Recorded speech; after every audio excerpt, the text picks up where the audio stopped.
Hello, good morning. Welcome to this morning's bite-sized training. I'm technically challenged, so you'll have to forgive if it's a bit wobbly in the background as the ceiling. But trying to get online this morning has been a challenge. So I'm here and let's get started on how we can help rescue dogs feel safe in new environments. This is a topic that I could talk about for days, quite literally, and it's an area that I feel really passionately about. So I'm going to focus on three key areas for this morning's training because it is a bite-sized training. And I'll put the link in the comments to a webinar that you can access called Helping Rescue Dogs to Unpack Their Bags. That's an hour-long webinar. You can access it for free if you sign up to the CPD Skills Hub, Canine Principles CPD Skills Hub trial. So you get 14 days free. So I'll pop the link in the comments for you. If you're watching live, say hi in the comments. Sorry if you've been waiting for me and I'm late. As I say, it's a bit technically challenging. I need to do like a behind the scenes shot because my phone is propped up on my laptop and it's wobbling all over the place. Yeah, I must look a bit strange because it's all propped up on various little bits and bobs to get my laptop to where I needed it to be. So apologies for the ceiling background. The three key areas, morning Jenna, morning. The three key areas that I want to focus on for the bite-sized training are the observations, the interactions, and the silent behavioural triggers.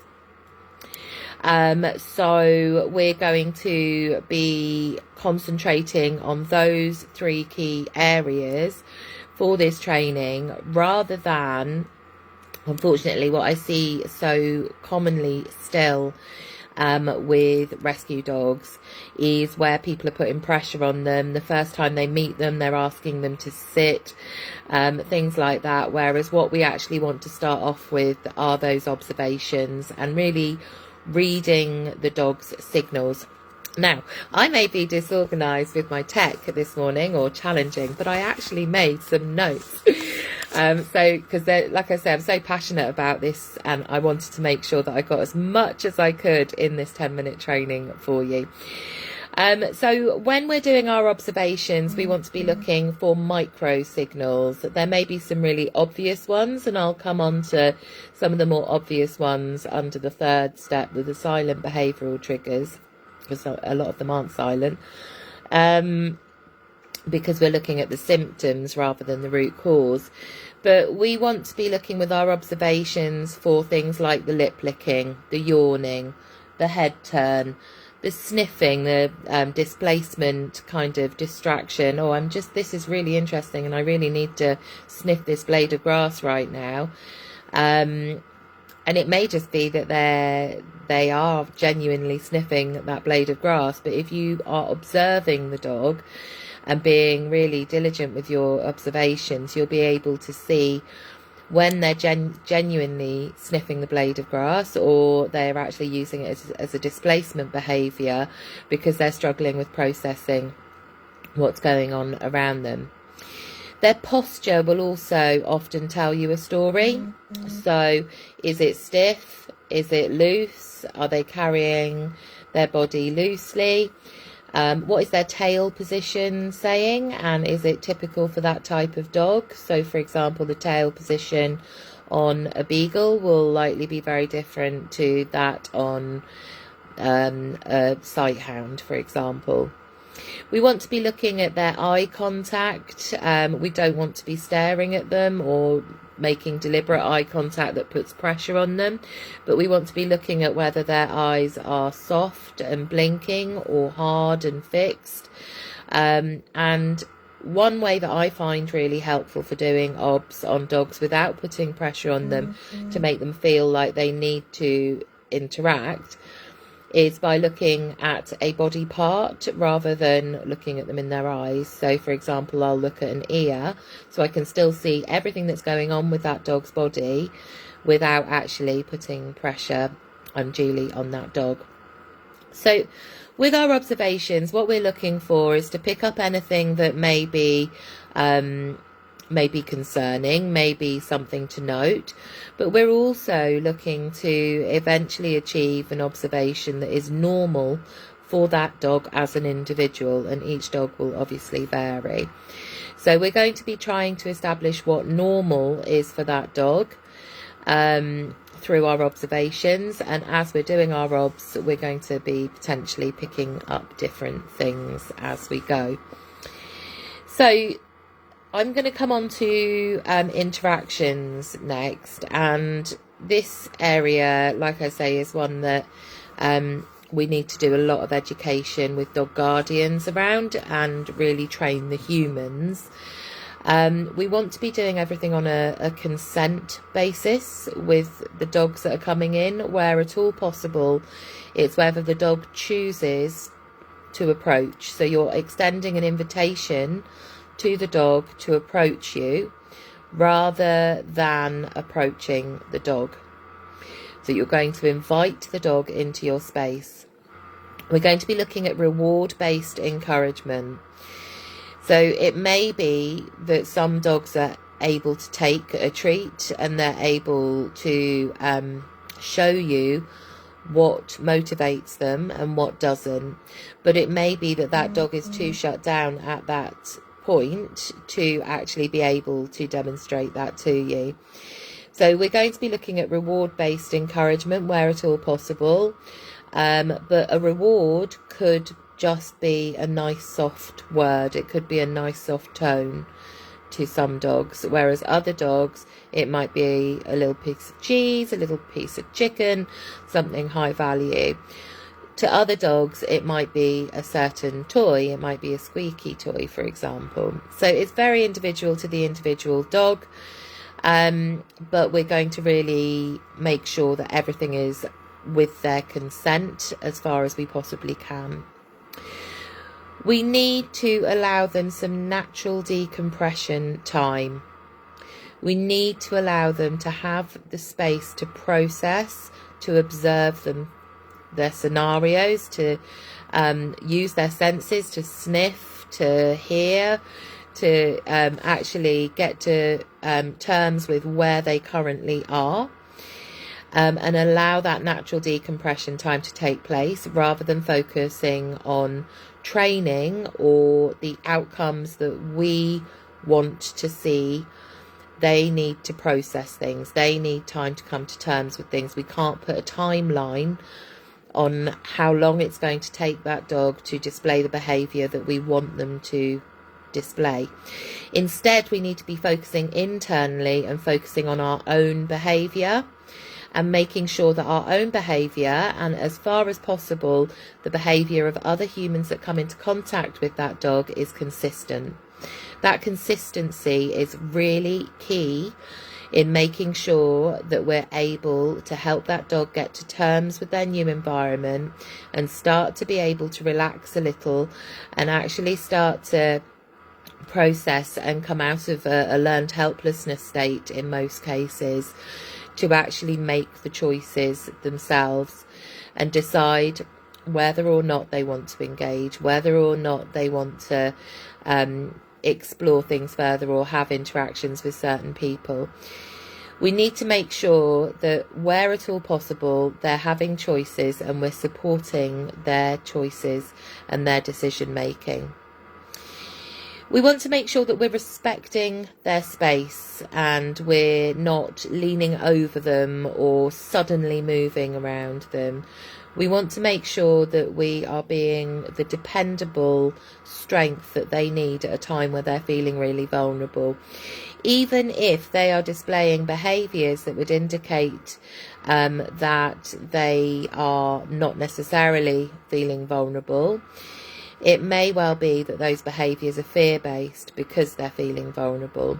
Our consistency and being non-threatening to them by not going into their space, by inviting them into yours, by not leaning over them, by making sure there are no rapid movements that are going to make them question whether or not they can trust you, is really going to help build those firm foundations to support them in feeling secure in their new environment. I wanted to touch on the silent triggers, the 3 silent triggers that I always really feel are important. Let me just check my notes and make sure that I've not missed anything out on where I am. I know I could talk about this for ages. How am I doing for time? Oh, I'm all right. This could be 10 hours, not 10 minutes, says Laura. I know. But I will put the link to the Helping a Rescue Dog Unpack Their Bag. And if you keep an eye on the Canine Principles main Facebook page, there'll be something free coming for you that's very exciting. And I can't tell you much more, but tomorrow it will be announced on the main Canine Principles page. And that is super exciting. And that will go on for about 10 hours. Right, okay, so... dog terms, invite them into your space and respect theirs. Yes, I have covered all of those. Fabulous. So if you've got a pen, you want to write this down. The 3 silent triggers are pain, nutrition, poor nutrition, and lack of sleep. We will often see dogs that are behaving in a way that is out of character for that individual dog because of those 3 areas. But when they come into rescue, quite often you won't know that it's out of character for that individual dog. We need to make sure that they are getting, where possible, as much good remedial sleep as possible. So if you imagine, I'm sure there's a time in your life that you can think of where you have been absolutely shattered for one reason or another, whether you've been awake all night because you've been unwell, whether you've been awake all night because of children, whether you've been awake all night because of perimenopause, whatever it is, and you're absolutely shattered. It affects every area of your life. Now, there's loads of stuff around the effect of it on your nervous system and neurologically as well, but the actual behaviour that you're displaying during that day, your thought processes aren't as rational, you're more cranky, and it just has a knock-on effect on every area of your day. It's the same for dogs. And if you imagine, it's particularly in a kennel environment where they're feeding off the energies of all the other dogs, the fears, the frustrations, the overwhelm that brings to the other dogs that they're feeding on, as well as all of their own upset. To actually get a good night's sleep is really hard. So what we want to do is make a safe space best we can. We want them to have a space where they can have quiet time. They can go where they can actually lie flat out on their sides and get some really good remedial sleep. If possible, we want to make sure that the environment is as quiet as possible. And you might want to consider looking at some binaural sounds in kennels for quiet time. Even just Spotify Sleepy Dog playlist is awesome. So you might have something like that playing to create an environment. You don't want kennels facing each other. You don't want to have the dogs where they can see each other. You want nice, quiet, dedicated time for them to calm. You also might want to consider something like Pet Remedy or something along those lines, sprayed on a cloth where they can self-select to go and lie by it or sniff it, rather than a plug-in that they're exposed to all the time, although it may be that that's the only option. But something like that, or consider speaking to a zoo pharmacognitive, I can't say it, zoo pharmacognitive dentist, and have them come and do an appraisal of your kennels and see how they can maybe suggest ways that you can support the dogs in your kennels to self-select what they need at any one time. The temperature is something else to think about with the sleep. Is it the right temperature? Not too hot, not too cold, for them to actually be able to chill out and sleep as well. So the two others that I need to talk about are pain and nutrition. So pain, whenever we're in pain, everything is heightened. So for example, I had a problem with my elbow for most of my life until I had an operation a couple of years ago. When my elbow was playing up, you could walk in the room, the other side of the room, you could walk in the door and I would be like, mind out, my elbow hurts, don't come near me. And it's very much the same with our dogs. If they're in pain, there's something heightened there. So making sure that they've had a vet check, but making sure that you're observing for signs of pain as well. So that may be that they groan when they lie down. It may be that they're unable to rest easily in their pacing, which is tricky with rescue dogs because you're never quite sure what that normal is. So the observations are key, and you're never sure what's stress related and what is a normal for that dog. So making sure that you are doing those observations, you're watching the posture, you're making sure that the dogs have had a vet check. One area that I see so commonly missed with pain is cavities.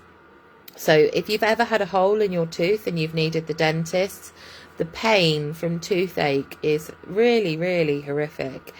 So making sure that they're getting a good dental check as well, and making sure that they've got no cavities is really important to rule out pain. I know the clock's ticking.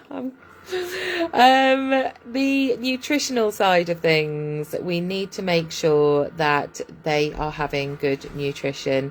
That is going to be a key foundation cornerstone on making sure that the dog is set up for success from a behavioural point of view, but its whole system, everything, same as us. I mean, if you live off McDonald's, and I'm sure you can relate some dog food brands to the nutritional value of McDonald's. I won't name any, but I'm sure that some will spring to mind that are on the same nutritional value as McDonald's. If you're just going to live off McDonald's, you're not going to be performing at your optimum, you're not going to be thinking clearly, and you're not going to be able to be the best version of yourself that you can be. And part of that is that you're not going to be able to handle stress as well. And if you imagine that these dogs that you're looking at have lost everything, their whole lives have been turned upside down, everything that they're familiar with is gone. But not only that, they are then having to learn your method of communication and how you interact with them as an individual compared to those that they've interacted with previously, as well as all of the other stuff that they've got going on. So to make sure that they've got good nutritional foundations, they are not in any pain, they're getting as much remedial sleep as you possibly can, put them in an environment where they're able to, then these are the steps that are going to make the difference. So I can see that we've got quite a few people on live. I can see that Maya is here as well. Maya hosts our Canine Principles Skills Hub webinars. She is awesome. We love Maya. But she somehow manages to wave a magic wand and get us the most amazing experts. One of those is Rachel Jackson, and Rachel Jackson did an amazing webinar for the CPD Skills Hub on pain, so that's well worth checking out. We also have Nick Thompson.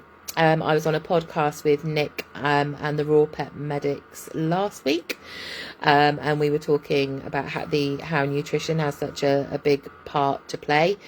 Nick's actually joining us this Wednesday.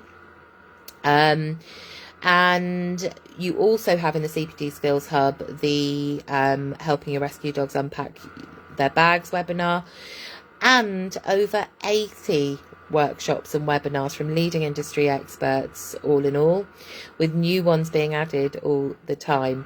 You can sign up for a 14-day free trial for the CPD Skills Hub. If you work with a charity or you're with a larger organisation in the dog world, please do message Megan at canineprinciples.com. That's just MEGAN at canineprinciples.com, and have a chat with Megan, because if you're looking to enroll more than one user, Megan is our partnerships manager, and she'll be able to make sure that your teams have got the CPD, unlimited CPD that they need. But if you just want to have a peek and you just want 14 days free to watch the Rachel Jackson Pain one, the Nick Thompson Nutrition one on Wednesday, and the Helping the Rescue Dogs Unpack Your Bags, amongst whatever else you might peek in there, have a little look at the CPD Skills Hub on the canineprinciples.com site. I think you'll love it. Obviously, I'm completely biased, but if you're a dog geek like me, I'm sure you'll love it. Also, keep an eye on Canine Principles Facebook page tomorrow, because there is a super exciting announcement with something free for you coming up. Have a wonderful day, everyone, and I'll speak to you soon. Take care.